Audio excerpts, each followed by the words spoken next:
Hi guys, and welcome back to the Mighty Blues. My name is of course Cameron, and welcome back today to another live stream. Hope you all are doing well. It is Friday. Hope you all have had a fantastic weekend. Everton are back, football is back, and yes, we've had a lovely couple of weeks without Everton, or week without Everton should we say, but you know, the good times do unfortunately have to come to an end, and we all have to get back into the spirit of picking ourselves up, dusting ourselves off, and trying to, you know, hype ourselves up to go and watch another game of football in which Everton take place in, and another away game of football as well, which is obviously, you know, significantly more difficult to watch these days than a home game is.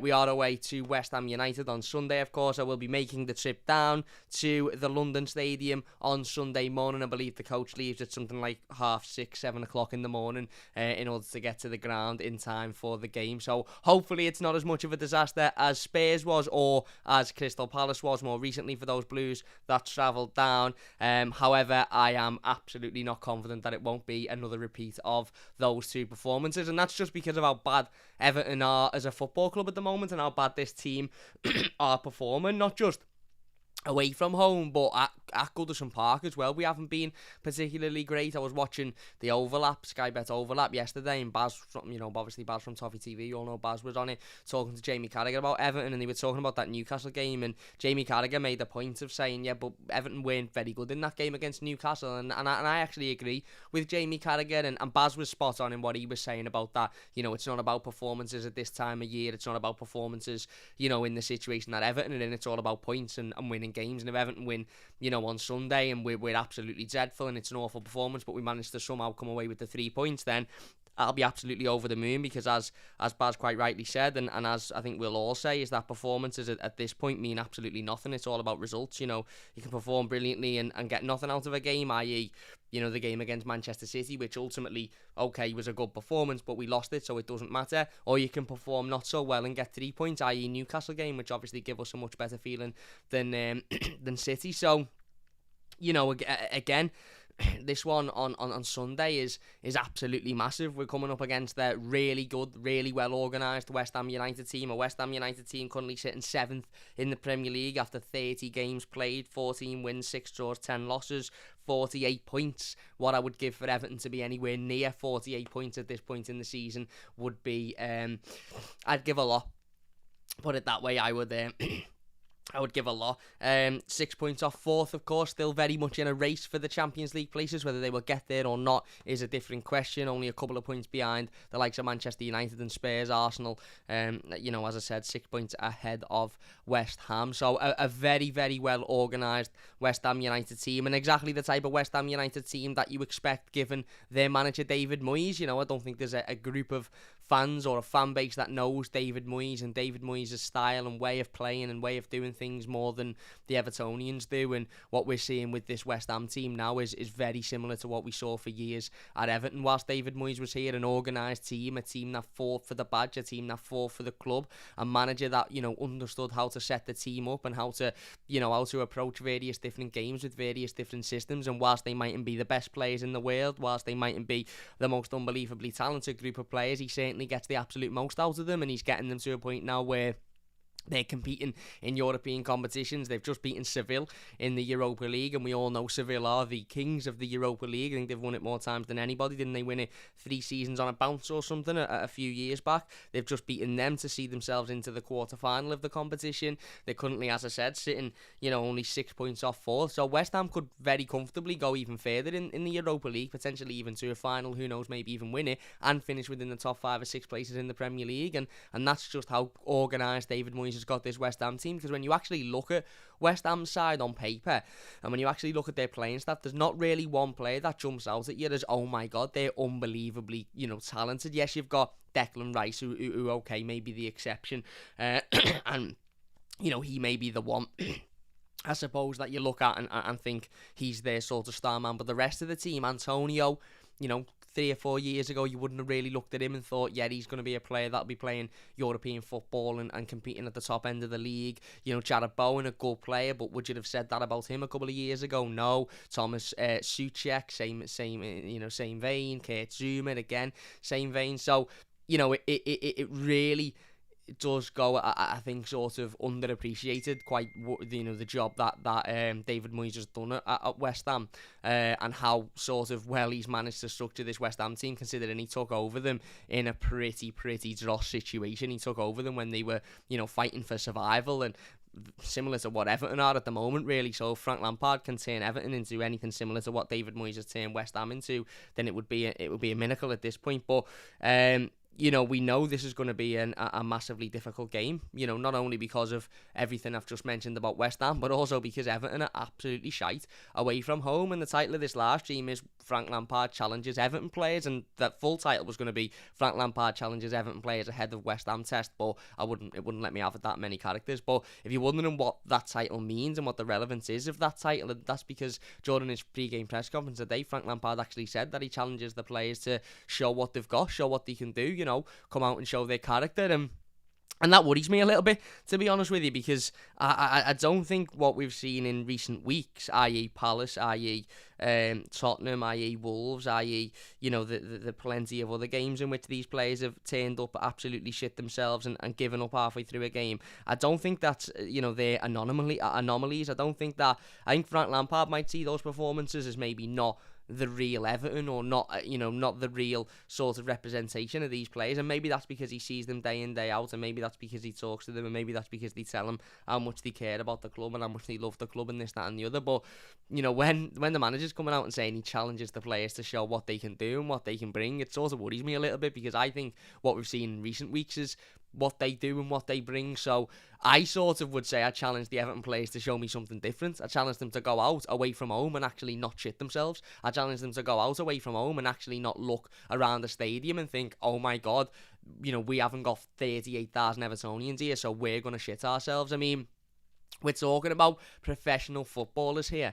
Professional footballers, Premier League, elite level footballers earning hundreds of thousands of pounds a year, hundreds of thousands of pounds a week, millions of pounds a year. Now, okay, I understand there's always a home advantage. I get that, and I understand, playing at home is more of an advantage than playing away. I completely get that, and I understand that in a general sense within football, teams tend to perform better at home than they do away. I get that, but there's absolutely no excuse for the way in which these players approach and deal with away games and with situations during away games. And in that, what I mean is they hide, they cower, they shit themselves, they throw the towel in, they give up. As soon as something goes wrong, they give up. Look at Palace. We were brilliant the first 10 or 15 minutes. We were on top. We were creating chances. We were getting forward. We were putting them on the back foot. We were the much better team. All of a sudden, we make one mistake, defensive mistake. We can see the goal, and they throw the towel in a cup quarter-final, an opportunity to get to Wembley. The same with Spurs. We were doing well the first 10 minutes. We make a silly mistake. They throw the towel in. Now, that isn't anything to do with pressure or home advantage. That's to do with these players probably knowing that we can get away with shitting ourselves here because there's not 40,000 Evertonians screaming and shouting. They wouldn't be able to do that at home because they simply wouldn't get away with it. So the away performances for me, it's not just the case of looking at it going, oh yeah, but every team's better at home than they are away. That's a nonsense. There's not one team that are worse away from home than Everton. We as a fan base now are sitting here doing previews, and when we're talking about away games and we're looking ahead to away games, we're almost expecting us to turn up and lose in a comfortable manner. Crystal Palace are a decent side. They're a mid-table Premier League side. They're a decent side. We lost 4-0 to them last time out. 4-0. 4 silly goals. And I agree with Frank Lampard, and the Palace fans might want to wear that, but they were 4 avoidable goals. Tottenham game, 5-0. 5-0 against the Tottenham side, who aren't that good. They really aren't that good. This isn't just we're better at home than we are away. This is we are absolutely worryingly abysmal away from home. And it's led us all, as Evertonians, to get to this point where we're looking ahead at away games and almost thinking, yeah, write that one off. But we can't afford to write these games off. We've got 2 of our biggest games of the season. 2 games that if we don't pick up at least 2 points from in a couple of weeks, we very well could be down. And I think if we lose both games against Watford and Burnley being on Tuesday, by the way, which is literally less than a week, only a few days away, only a couple of days after the game against West Ham. If we lose both of them, I think we're gone. Because not only is it another 6 points down the drain, not only is it another 2 games gone by without picking up any points, but it's also a further 3 points to 2 of the teams that are in and around us. And those 3 points could give those teams confidence to go on a little run and pick up more points and maybe pick up enough to just stay up. And as I keep saying to people, these people that are still confident that we won't go down or we'll be alright or don't be silly, 3 teams go down. It's not just 1 team that goes down. I keep saying it. Say it every week. 3 teams are relegated every year. There's a very big chance that if Everton don't pick up at least a point from both of those games in each game, that we will go down. Because if we pick up a point, then it's an extra point for us, but it also takes points off those 2 teams and it keeps it stable. Ideally, we should be looking at 6 points, and we need 6 points in them 2 games. If I'm going to sit here and say, I think we'll be okay, we need 6 points in them 2 games. If we pick up no points, I think we're gone. But this game against West Ham tomorrow is an opportunity for it to be a starter. And in that, what I mean is, West Ham are a great team. They're very good at home. When you look at their last few fixtures, they lost 3-1 to Spurs last time out before the international break, but that was away from home. They beat Seville 2-0 in the Europa League to take them into the quarter-final. That was at home during the midweek before that. They beat Villa 2-1 at home before that. Obviously, they had a loss to Seville in the Europa League. In the reverse fixture, they lost to Liverpool away, they lost to Southampton away, but then they won against Wolves at home. So in their last few fixtures, they've won every game they've played at the London Stadium, and again, very typical of a David Moyes team. Very good at home. I think when he was at Everton, we had a ridiculously good home record. You would almost leave in Goodison Park, and if we hadn't won by more than 2 or 3 against mid-table Premier League teams, you were upset, and that's what he's implementing at West Ham. They're very good at home, and they're not great away, but they can handle themselves away from home. Because if they weren't able to do that, then they wouldn't be in a Europa League quarter-final and they wouldn't be fighting for 4th in the Premier League. Whereas with Everton at the moment, you look at our away form and you look at the attitude and the application of the players away from home, which is more worrying for me. And you look ahead of this game and you're thinking, West Ham must be looking at this thinking this is an opportunity for us to go and pick up another 5 or 6 goals here for the goal difference. And Everton can't afford to do that, because although this game mightn't be directly the most important game in our upcoming fixture list, it's a start. It's a game where if we go out and we actually show something, we show a pair of bollocks, we show a bit of effort, we show a bit of desire, we could come out with something. West Ham aren't great. They've been beaten at home this season by teams that you wouldn't have thought. They've been beaten by away this season by teams that you wouldn't have thought. They're not great. They weren't great in the reverse fixture at Goodison Park earlier on in the season. I remember it well. It was a very scrappy game. It was a poor game of football, and they had the one chance that fell to them in the game. The one chance that was that was presented in the game fell to them, and they took it, and I think it was Souček scored the goal, and they won it 1-0, but they weren't great. Now, obviously, Everton were much better back then than they are now, when it was the start of the season, and it wasn't March, and we were in it wasn't April, sorry, and we were in a relegation battle. But as I said, they weren't particularly great. I've watched West Ham at times this season, and they've won games in which they haven't been particularly great in, and that, I suppose, is the sign of a really, really good team and a really, really well organised team, and again, a sign of a David Moyes team, because he did it so often at Everton, where he would make sure that even if we weren't great, even if we didn't particularly even if we didn't particularly perform well, we would still come away with something, either a win or at least a point. And I suppose that's what Frank Lampard has got to get out of these Everton players and this Everton squad over the next couple of weeks or so. And Sunday for me is massive, because although it mightn't particularly be a game that we're looking at thinking if we don't win we're going down.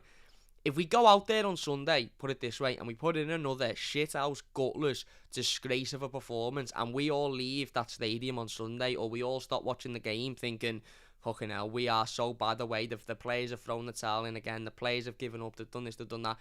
The games against Watford and Burnley, specifically Burnley with it being on Tuesday, will be 10 times harder. Because those teams, regardless of their results of the weekend, will look at Everton and think, well, their last 3 away games, they've just been beaten 5-0 at Spurs, who aren't very good, 4-0 at Crystal Palace, who are just an alright team, and whatever the score would be at West Ham, we can get points here.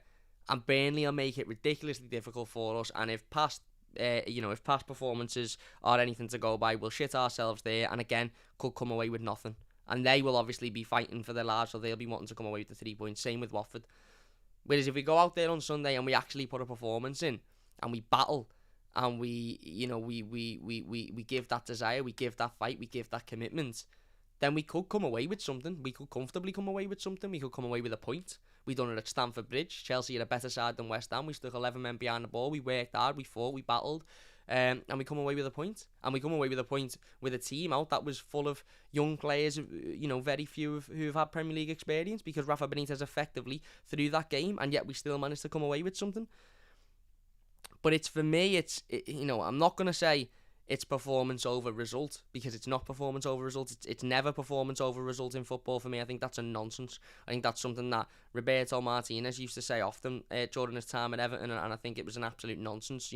Don't worry about the result, look at the performance. It's football is a results business. Football is a business based off of results, and when you're in a relegation battle come April, it's nothing to do with performances, it's about results. But the performance is important tomorrow, and by that what I mean is we can lose on Sunday. We can lose on Sunday and still leave the stadium thinking, yeah, but you know what? We lost because we lost to a better team, because West Ham are a better team. But there was enough in that performance today which gives me confidence that I think we'll go and get points off Burnley and Watford, or we can go and beat Burnley and Watford with that performance.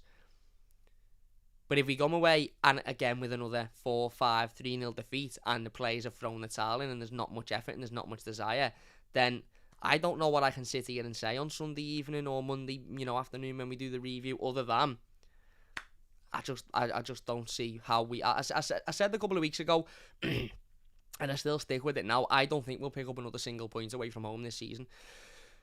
Now that means we practically have to win every home game, or take points in every home game. And bearing in mind we've got Manchester United, who aren't brilliant, but they're still a better team than Everton.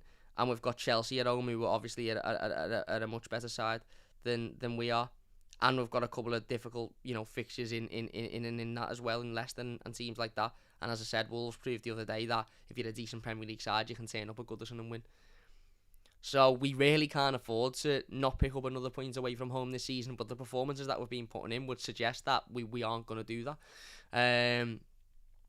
So I want to see something different, and Frank Lampard has challenged this Everton team to show us something different, to show us a bit of character, show us a bit of desire. There's absolutely no reason, and I mean this, absolutely no reason as to why we can't perform on Sunday as we did against Manchester City, or as we did against Chelsea away, or as we did against Leeds. And in that, what I mean is giving everything, battling, show. I'm not saying the tactics should be the same as it was against Leeds, because it was very gung-ho and Leeds just weren't on it, and West Ham will make us pay for that because they've got quality and they'll be, they're managed really, really well by David Moyes. But what I mean is the effort, the desire, the commitment from minute 1 to minute 90, not from minute 1 to minute 10 and then throw the towel in when something goes against us. That's fucking nonsense. Utter nonsense. We are going to look at some of West Ham's key players and problems, and we are going to go into our predicted starting 11 in just a moment. But let's get into the live comments before we do that. If you are enjoying this one, please hit that like button. Again, I apologise about the sun being in my eye. There's not much I can do about it, to be honest with you. I haven't got anything to hang up, and the sun is being an absolute knobhead, so what more can I do? TheMightyBlues says, alright fellow Blues, hope you're good. How about Lampard challenges players to actually earn a living? Well, I think inadvertently that's probably what he's saying, to be fair. Challenge you to go and earn your money. It's definitely a confidence thing with these Everton players. Hopefully the couple of weeks off will have done them well. And as I said in a video that we done on Monday, if it was me and I was Frank Lampard and I was manager of Everton, I would have had those players in every single day over that international break, training, working hard. Usually the international break in March is maybe a time where you say to players, right, go and have a little rest.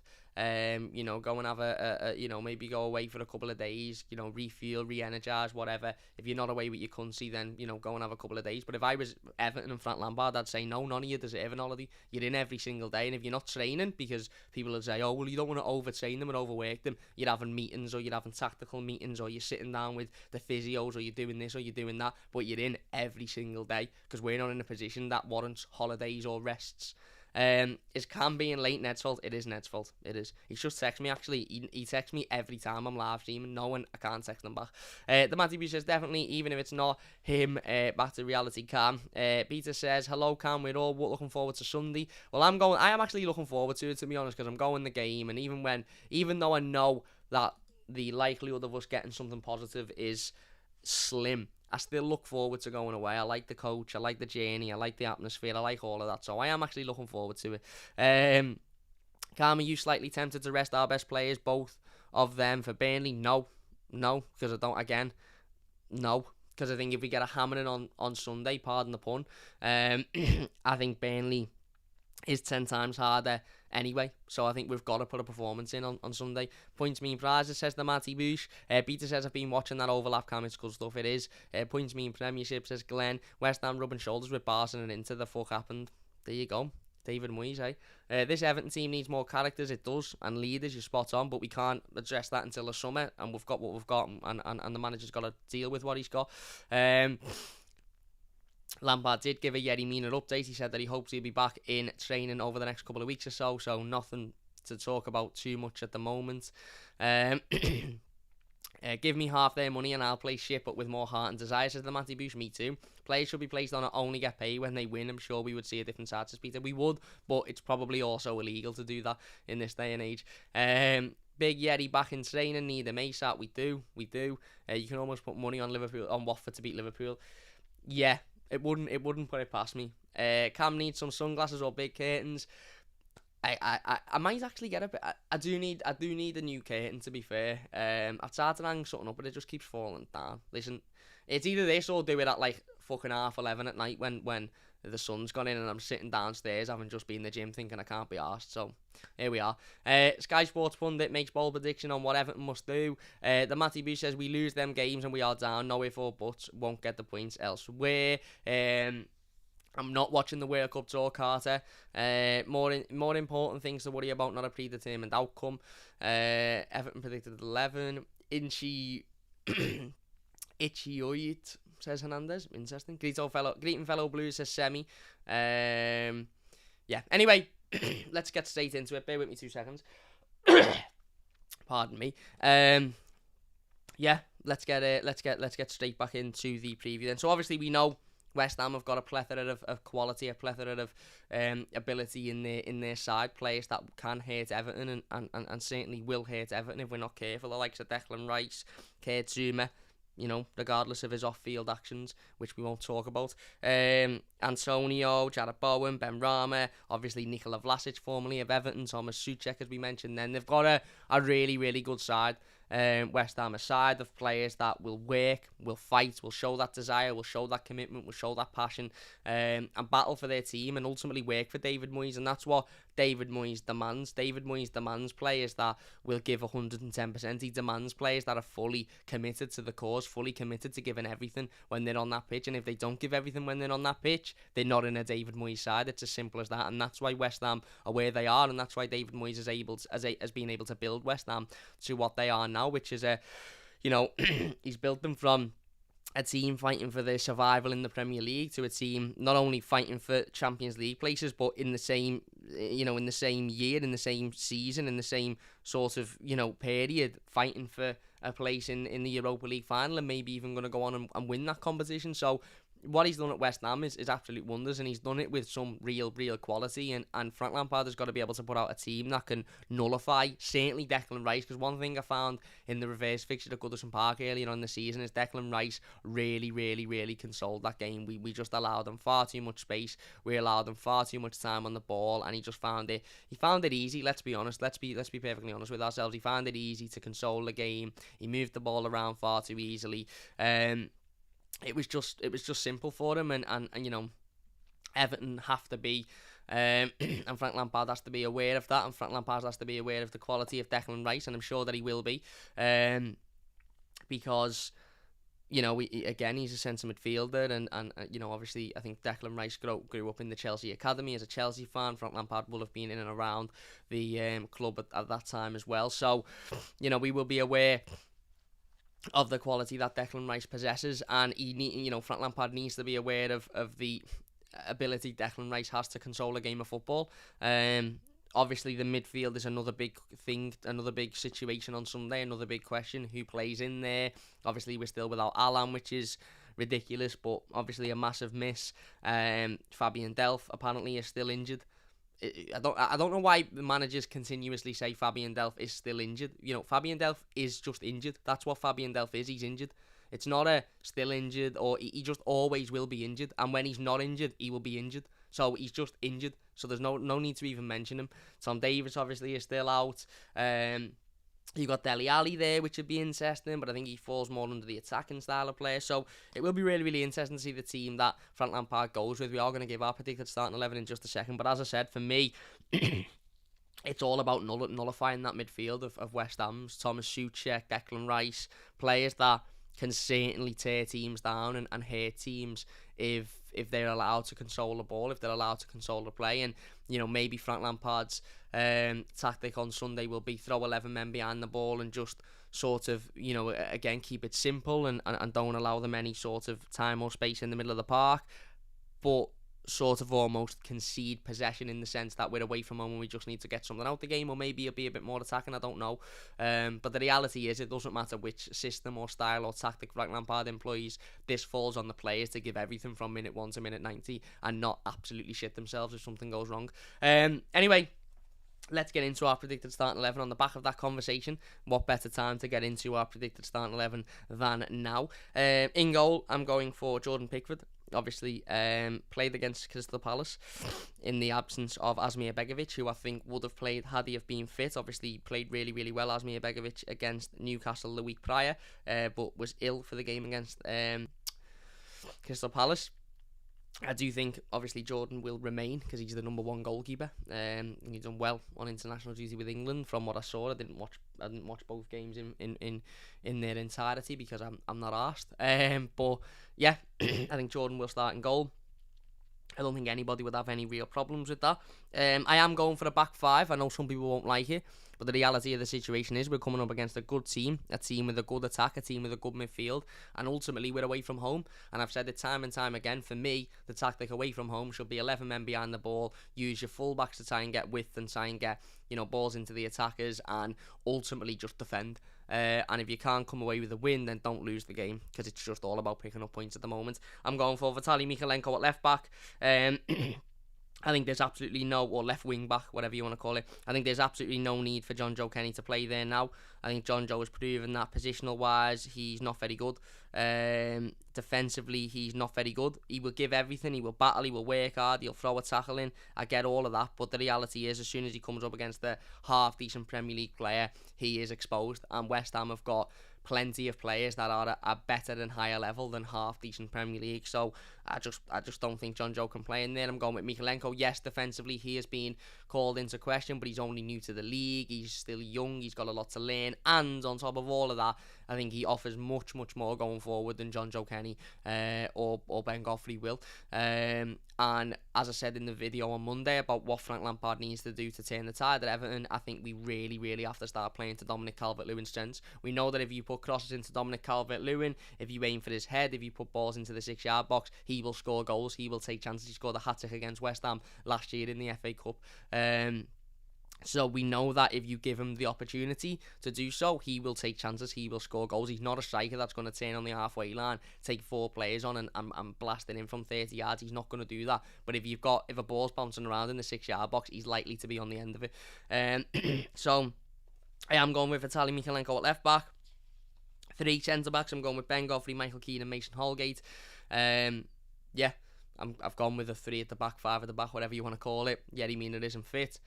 That subsequently leaves the other 3 in there, doesn't it? I think Ben Godfrey should play left centre-back so that he can cover that left-back position, when Vitaly Mykolenko breaks forward, and Michael Keane and Mason Holgate in the other positions. Yeah, listen, there's no point in me sitting here and saying why they should or shouldn't be in the team because we've got no other options. You could say Jared Branthwaite, but how likely is it that Jared Branthwaite will start this game on Sunday? Very, very unlikely.